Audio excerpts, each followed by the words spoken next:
두 번째 만번의 건설, 돈을 잘못 관리하라고 합니다. 제가 이렇게 교회 가서 강의를 하고 나면 꼭 끝나고 이런 질문들을 하십니다. 집사님, 제가요 월급이 200밖에 안 되걸랑요. 근데 월급 타면요 월급날 돈이 다 나가요. 그냥 이제 그런 광고 있잖아요.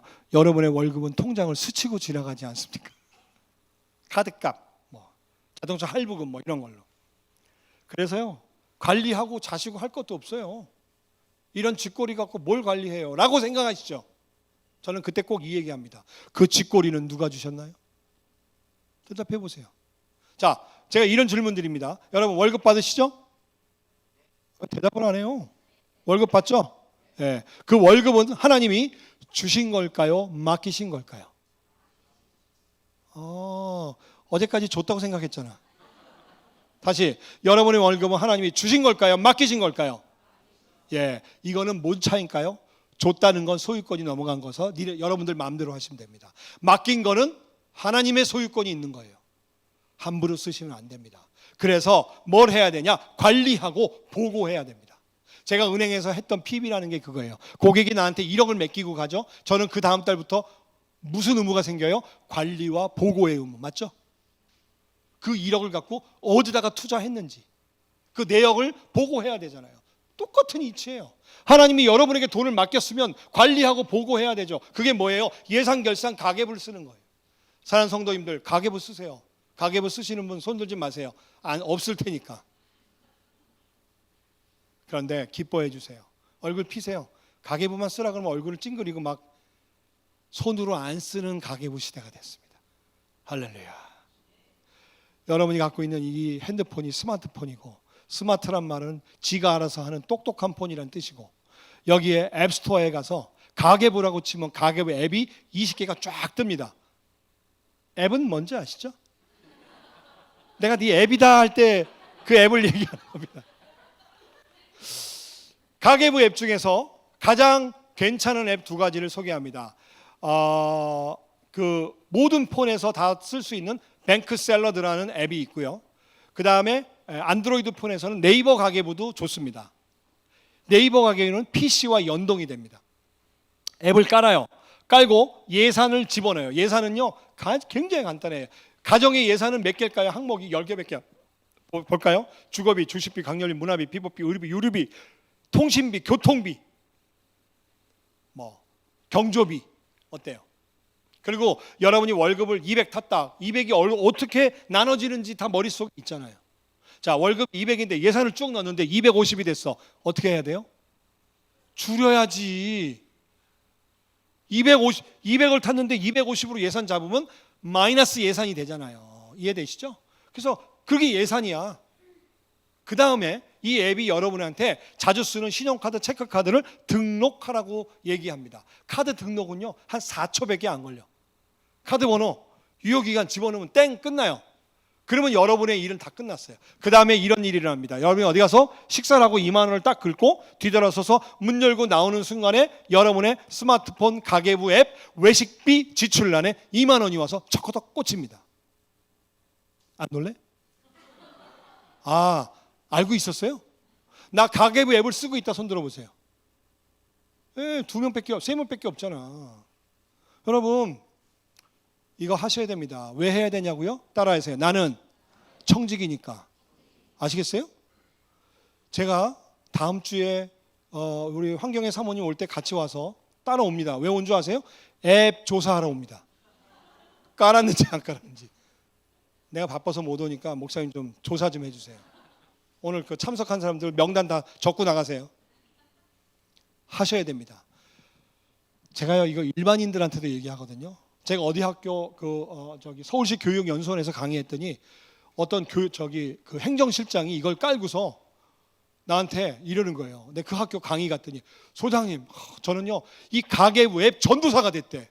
왜? 너무 좋고요. 앱을 깔았더니 2, 30만 원이 절약이 되더래요. 그게 뭔지 아세요?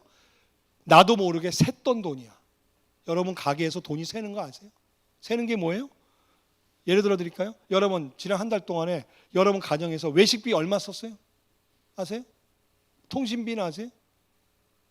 문화비는 아세요? 기름값 얼마 넣는지 아세요? 뭘 아냐고 물어보면요, 이래요. 월급은 얼마인지 안 돼. 쓴 건 몰라. 이러고도 청직이에요? 하나님이 주신 돈을 어디다 썼는지도 모르잖아. 회수해 갑니다. 아시겠어요? 하나님이 됐다, 너한테 못 맡기겠다, 이런 날이 올지도 모릅니다. 정신 차려야 됩니다. 그래서 예상가사 가계부를 써야 됩니다. 세 번째, 만몬의 권세, 충동 구매하라고 합니다. 충동 구매가 만몬의 짓이라는 결정적인 증거를 찾았습니다. 세상 사람들은 충동 구매가 일어날 때 뭐가 내린다 그러죠? 귀신, 만몬. 여러분, 대한민국이 언젠가부터 매일 커피를 안 마시면 안 되는 민족이 됐어요. 맞죠? 여러분들 매일 한 잔씩 드시잖아요. 그래서 그거를 계산을 해봤어요. 매일 한 잔씩 마시면 한 달이면 9만 원, 1년이면 108만 원, 10년이면 1080만 원 나갑니다. 아셨어요? 근데 뭐 이거 갖고 놀래요. 뒤에 더 놀라운 게 나와요. 자산관리학에서는요, 이런 말을 합니다. 카페라떼 효과.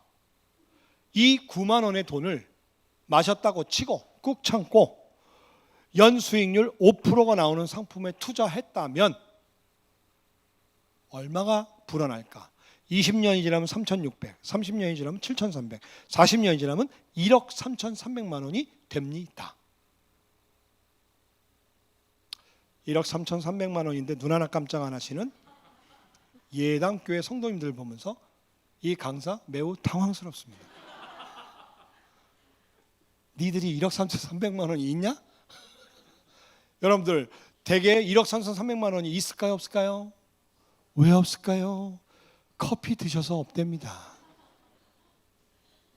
여러분, 이 표는 우리에게 두 가지를 가르쳐 줍니다. 첫째, 작은 돈도 함부로 하면 큰일 난다. 티끌 모아 태산. 봤죠? 두 번째, 그러니까요, 여러분이 언제부터 커피를 먹는 민족이에요? 대한민국에 커피 한 알도 생산이 안 됩니다. 다 수입해 와요. 커피 끊으세요. 그냥 커피 안 먹으면 안 죽어.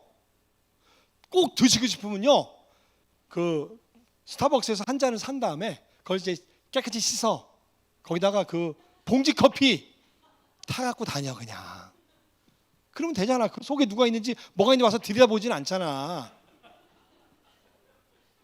그냥 내가 보여주는 거야. 보여주기. 나 이런 거 먹어. 나 스벅 생활을 해. 아유, 정말 그러지 마세요. 영어로 해줘. 스벅 라이프. 자, 두 번째, 하나님이 우리에게 이 저금리 시대에 놀라운 축복의 법칙을 주셨어요. 따라해 볼까요? 복리의 법칙. 복리의 법칙.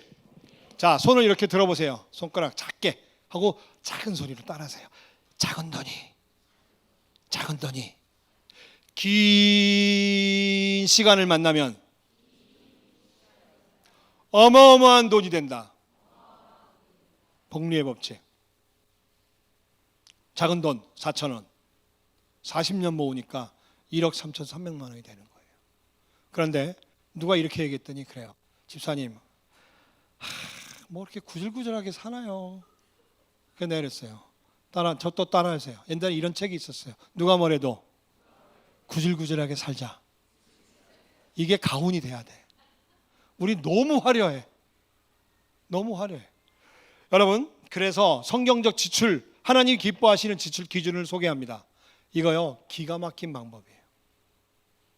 지출이라는 건 뭐예요? 뭔가 사는 거죠. 살 때 기준이 있어야 돼. 뭐예요? 필요인지 욕구인지. 따라해 볼까요? 필요냐? 욕구냐? 필요냐? 욕구냐? 우리 집에선 이게 8년 전에 결정해서 지금 우리 가정에서 통용되고 있어요.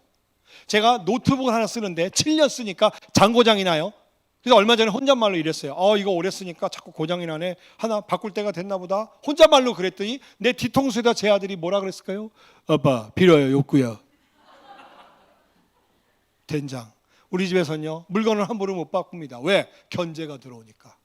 여러분을 누가 견제해야 될 거 아니야. 근데 아무도 견제 안 하고 경쟁적으로 사. 자기도 샀어? 나도 하나 사. 얼마짜리야? 15만 원? 나는 17만 원짜리 살 거야. 그래서 되겠습니까?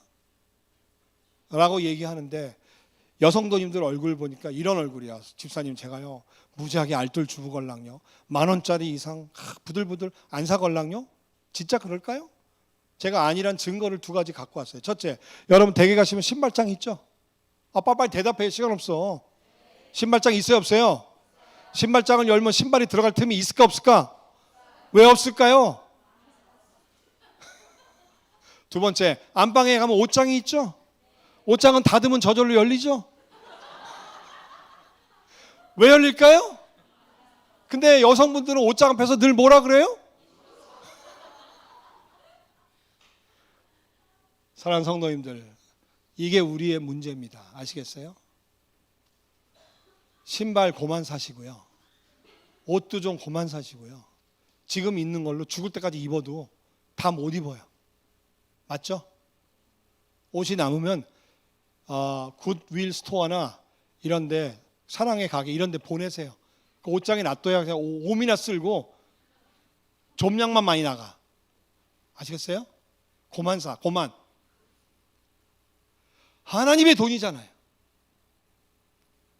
그래서 내가 살 때 기준이 있으면 돼. 있는 걸 또 살 때는 생각해 보는 거야. 그게 욕구야. 근데 없어. 그래서 뭐 와이셔츠가 하나 있었는데 찢어졌어. 그러면 사야지. 근데 와이셔츠가 10개가 있는데 빨주, 노천, 파남, 보라가 없어. 이러면 안 되지. 그렇죠? 제가 옛날에 그렇게 살았어요. 그거 안 됩니다. 4번째, 만몬의 권세, 인색함, 드리기의 문제입니다. 만몬은 이렇게 얘기합니다. 김집사, 왜? 너 그렇게 11조 감사, 건축, 구제, 선교, 헌금, 선교사들 맨날 밥 사주고 너 그러다가 너 노후 준비 언제 할래? 맞아. 연금 들어야지. 그래서요 11조는 안 하는데 연금은 드는 사람들 내가 많이 봤어요. 자, 아까 그 신혼부부 220만 원 보험 드는 사람, 그 사람이 그래요. 그 집에 11조가 없어. 그런데 보험은 220을 들고 있어요. 그래서 11조 할 돈이 없대. 사랑하는 성도님들, 제가 여러 문헌을 통해서 새롭게 깨달은 11조의 정신을 알려드리겠습니다. 여러분, 11조는요 10분의 1을 하나님께 드리는 게 아닙니다. 그거 잘못된 거예요. 자, 다시 한번 얘기합니다. 내가 월급을 200 탔어요. 200은 누구 거? 또 이렇게 목소리가 작아지지 또. 자, 내가 월급을 200 탔어요. 200은 누구 거? 그럼 어떻게 해야 돼요? 다 돌려드려야 돼요. 근데 왜 안 돌려드릴까요? 열의 9은 하나님이 나를 이 땅에 보내신 사명을 감당하기 위한 사명 감당 비용이랍니다. 사명에 입각해서 써야 돼요. 그러니까 과외비, 학원비 막 그렇게 쓰면 안 되는 거였어요.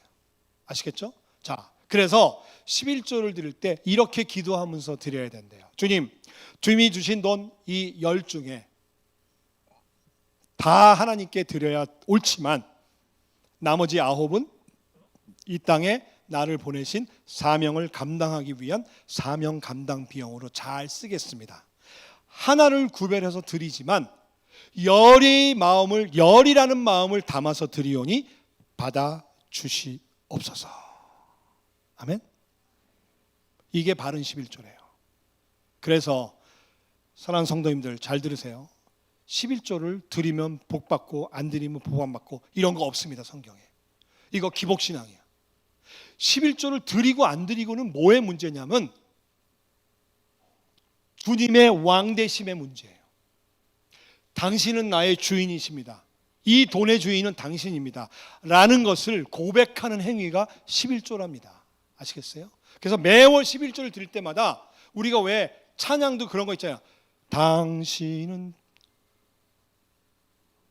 영광의 왕, 나의 주, 이렇게 우리 찬양하잖아요. 그 얘기야. 당신은 나의 왕, 주여, 로드십, 주님은 나의 주인이십니다. 그거에 대한 표현이 11조예요. 그렇기 때문에 그거 갖고 고민하시면 안 됩니다. 그거 갖고 고민하면 안 돼. 저는 지금 여러분들에게 11조를 해야 된다, 안 해야 된다 얘기를 하는 게 아니에요. 하든지 말든지 마음대로 하세요. 단 이 돈의 주인이 누구인지를 잘 생각해 보세요. 이거를 고백하는 행위가 11조예요. 그래서 11조를 드릴 때마다 이렇게 기도하셔야 돼요. 주님, 당신은 나의 왕이십니다. 당신은 나의 주인입니다. 내가 종으로서 주인에게 고백하는 모습을 11조로 보여드립니다. 받으시옵소서. 아시겠어요? 이게 11조입니다. 우리가 잘못 배웠어요. 드리면 복 받고 안 드리면 복 받고 이런 거 없어요. 없습니다. 또 하나, 하나님께 드릴 때는요, 원칙이 있습니다. 빨간 글씨 읽어볼까요? 시작. 주님께 드릴 때에는 기꺼이. 성경에 전 재산의 반을 드렸는데 기꺼이 안 드려서 돌아가신 부부가 있습니다. 남편 성이 아씨입니다. 누구죠? 아나니아예요. 아나니아의 죄목이 뭔지 아세요? 거짓말해서? 아니에요. 아나니아의 진짜 죄목은 주님께 드리는 긴 드렸는데 마하지 못해 드린 거예요. 그런데 이 반대의 사건이 신약에 나옵니다. 예수님이 억수로 칭찬한 사람이 있어요. 저 연보는 하나님이 받으셨다. 누구죠? 과부의 엽전 두님. 과부가 전 재산을 들고 와서 2개밖에 없는 전 재산을 아무 고민하는 흔적 없이 딸랑딸랑 넣고 나갔어요. 성경에 봐도 그 과부가 고민하며 드렸다, 멈칫거렸다 이런 게 없습니다. 그냥 와서 드리고 나갔어요. 기꺼이 드린 거예요. 그랬더니 예수님이 칭찬하셨어요. 저 연보는 하나님이 받으셨다. 사랑하는 성도님들 잘 들으세요. 여러분 헌금하죠? 그런데 하나님께 도달된 헌금이 있고 안 도달된 헌금이 있다는 사실 아세요? 제가 성경 연구하다 그걸 발견했어요.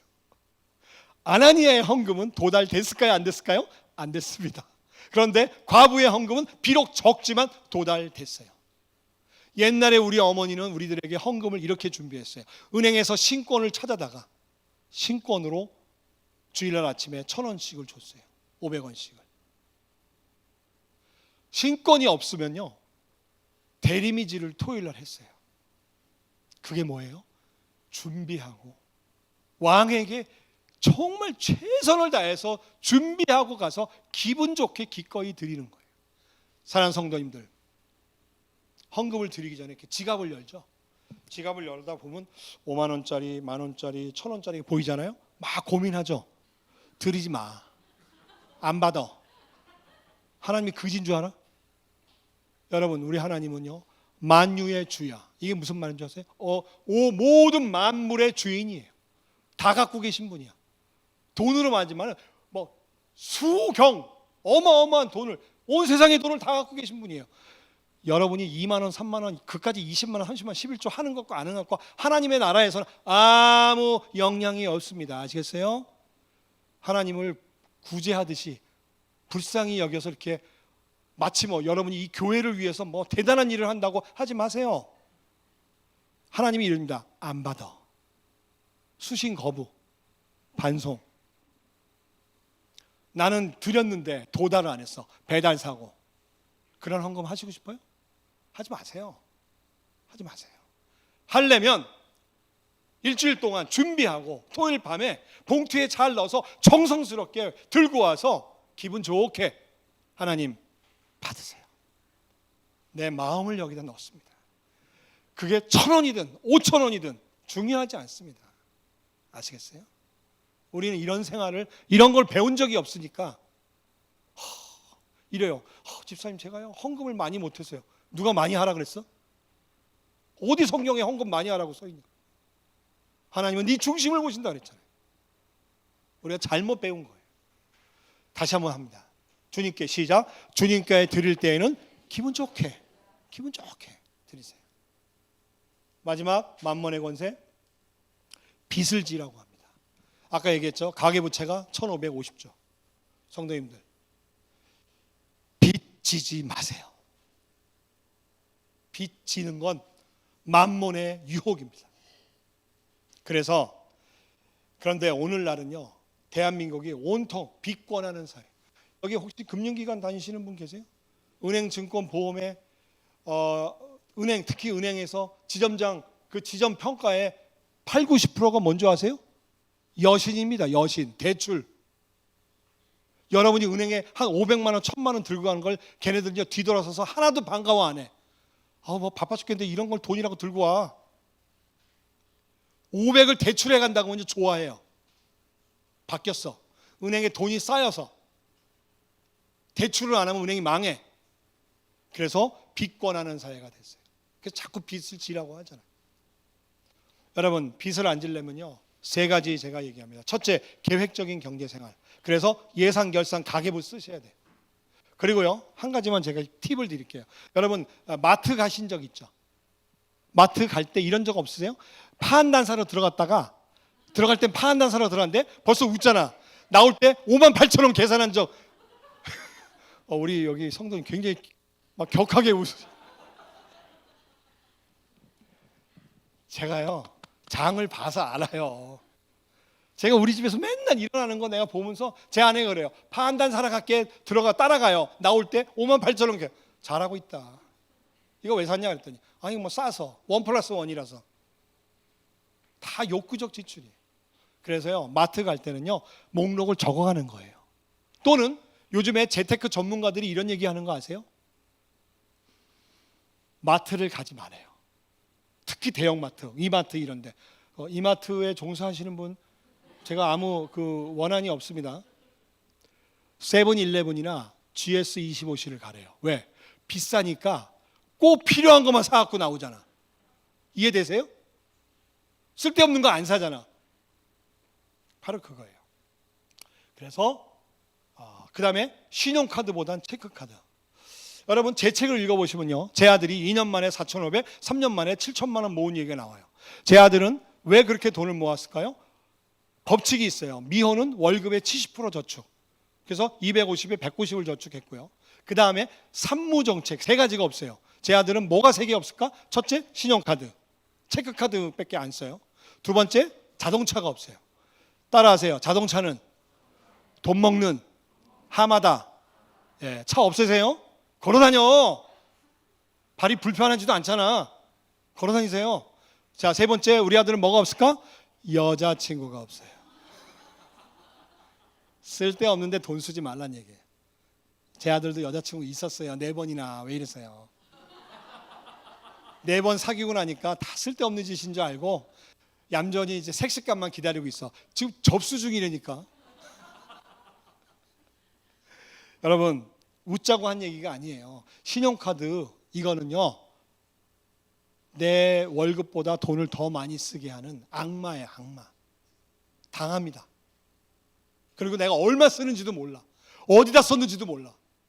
여러분, 카드 회사에서 명세서 날라오는 거 안 보잖아. 왜 안 볼까? 겁나서 안 보잖아.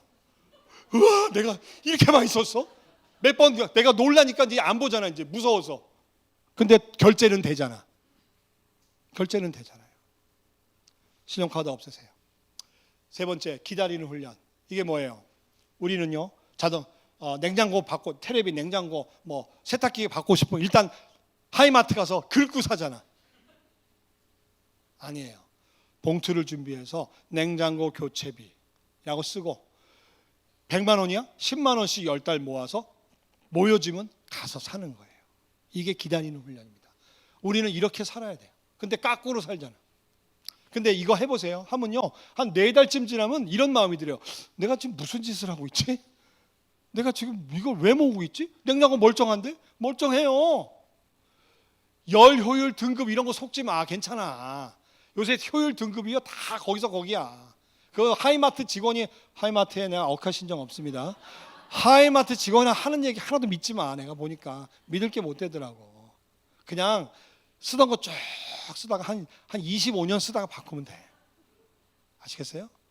그래야 돈이 굳어지고 모아지는 겁니다. 자, 여기까지 만문의 권세 말씀드렸고요. 요거는요, 집에 가서 좀 한번 해보세요. 이게 8점 이상 나와야 돼요. 그러니까 해보시고, 요거는 제가 다음에 오게 되면 제가 말씀드리겠고요. 이제 오늘의 강의를 정리해 봅니다. 이제 우리는 충성된 관리자가 되기 위해서 이 꼬마와 같이 주먹을 불끈 쥐고 중대 결단을 해야 되는 시간이 왔습니다. 자, 준비. 결단을 해야 돼요.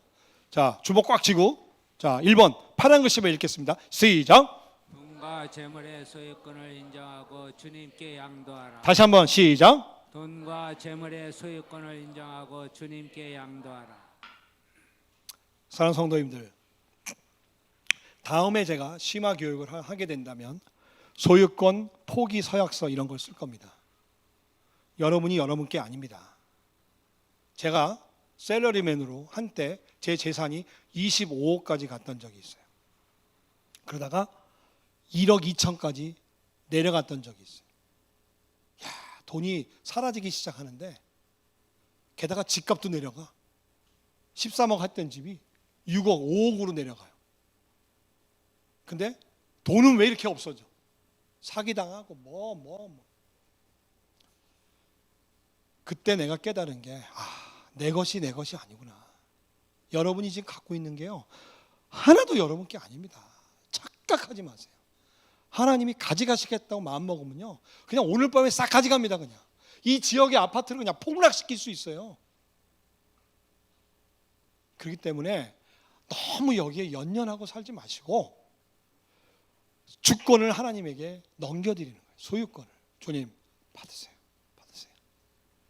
두 번째, 시작. 내려놓아라. 세 가지 얘기했어요. 집 문제, 자녀 문제, 여러분의 미래, 진로, 커리어. 내 마음대로 되는 거 없습니다. 세 번째, 시작. 매월 예상 결산을 하고 가계부를 써라. 앱 까세요. 여러분, 제 강의는요, 설교가 아니에요. 듣고 은혜 받고 아멘, 이런 게 아니야. 아멘 하지 않아도 돼. 뭔가 해야 돼. 가계부 깔고 예상 결산하고 이런 걸 해야 여러분이 바뀝니다. 바뀌어야 되잖아요. 바뀌어야 되는 거예요. 근데 언제 해야 되는 줄 아세요? 오늘 밤에 해야 돼. 내일 해도 안 돼. 왜? 내일도 지금 스케줄이 쫙 있잖아. 아침부터 뭐 주방에서 또 밥 해야지, 뭐 안내하고 뭐 또 뭐 구역 예배 모이고 뭐 바빠.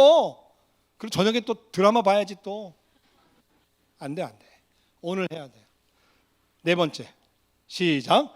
재정 상담을 통해 일생의 재정 계획을 세워라. 여러분, 성경에 가장 자산 관리를 잘했던 인물로 꼽으라면 요셉입니다. 요셉은요, 7년 풍년 동안에 뭐를 했냐면 곡식을 곡간에다 모아놨어요. 그리고 흉년 때 이걸 풀어서 자기 백성, 주위의 여러 나라들, 심지어 자기의 조국 이스라엘 사람들을 데려다가 다 구원시켰어요. 맞죠? 이게 뭔지 아세요? 7년 풍년이 직장 다니면서 돈 버는 기간이야.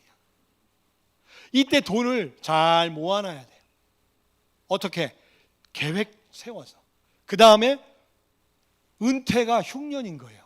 은퇴의 경제학적 정의를 알려드리면 금방 이해됩니다. 따라해 볼까요? 은퇴란 소득은 끊어졌는데 지출이 끊어지지 않은 상태. 그것이 은퇴입니다. 인생에 흉년이 오는 게 은퇴예요. 무섭습니다. 요셉은 그걸 알았어요. 그래서 준비를 했던 거예요. 그래서 여러분에게 이런 준비를 가르쳐 드립니다. 성경적 재정관리라는 것은요, 막 하는 게 아니라 내가 인생에 필요한 것들의 목표를 세우고 그 목표를 세우면 남은 기간이 나와요. 그렇죠? 여러분 자녀가 뭐 7살이야. 얘가 대학 가려면 몇 년 남았어요? 13년. 그럼 어떻게 해야 돼? 13년짜리 통장을 만들면 되는 거야. 그런데 모든 금융상품은요, 만들어질 때 1년짜리, 3년짜리, 5년, 7년, 10년, 15년, 20년짜리가 있어요. 거기에 맞는 거를 고르면 되는 거야. 근데 우리는 그런 걸 모르니까 아무거나 막 골라서 맨날 미리 해약하니까 손해보니까 화딱지나니까 다시는 안 한다 그러고 금융기관 항상 막 침뱉고 내가 바보 같은 짓을 한 거야. 내가. 그래서 여러분이 목표를 세우고 목표에 맞는 통장을 준비하고 거기에 맞는 돈을 지금부터 모아가는 것. 이게 청지기 재정관리예요. 이걸 하셔야 돼요. 그래서 제가 여러분들을 도와드릴 수 있는 일이 이런 걸 도와드리는 거예요. 여러분이 지금 하고 있는 재정을 점검해드리고 문제가 뭔지 보고 여러분이 하고 있는 거를 이렇게 다시 리모델링을 해서 여러분이 하나님이 기뻐하시는 청지기적 인생의 재정 계획을 세우는 걸 도와드리는 일. 제가 도와드립니다. 어떻게 도와드리냐? 여러분 들어오실 때 낱장으로 하나 받으신 거 있죠? 마지막 장. 그걸 딱 띄워보세요. 지금 딱 호치키스 붙은 거 띄세요. 그 띄시고 거기에 5번인가요? 5번에 보시면 신청을 하게 돼 있어요. 이름과 핸드폰 번호를 쓰시면 신청이 되는 거예요. 그러면 월요일 날 저희 연구소의 연구원이 여러분에게 문자를 먼저 보내요. 왜? 요즘에 여러분들 이상한 전화 안 받잖아. 그렇죠? 그래서 문자를 먼저 보내요.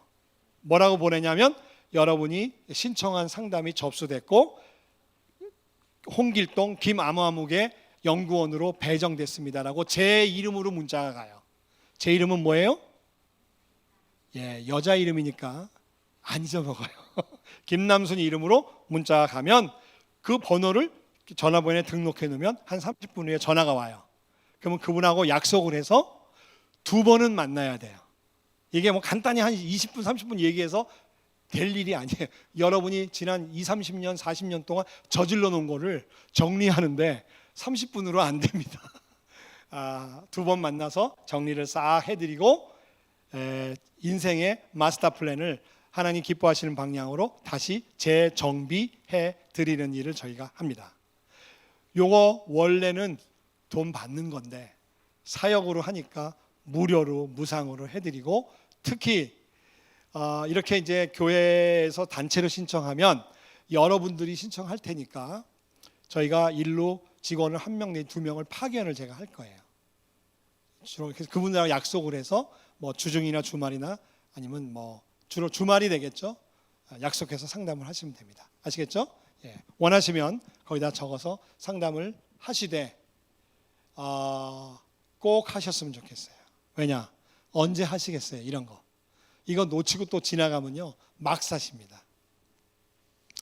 자, 5번째 다 같이 시작. 성경적 재정관리로 하나님과 샬롬을 이루라. 여러분 이렇게 성경적 재정관리를 하나님이 기쁘시게 쫙 다 하면 그 다음부터 하늘에서 돈벼락이 떨어질까요? 아닙니다. 성경은 그렇게 안 써 있더라고요. 우리가 하나님이 주시는 이 돈과 재물을 잘 관리하면요 우리가 얻는 축복이 뭐냐 하면요 샬롬이에요. 근데 이 샬롬은 요한복음 14장 20절에 예수님이 이렇게 얘기하셨어요. 내가 너희에게 평안을 주노니 내가 주는 평안은 뭐와 같지 않다? 세상이 주는 것 같지 않다. 여러분 우리는요 이 돈에 관련해서 세상의 평안을 구했잖아요.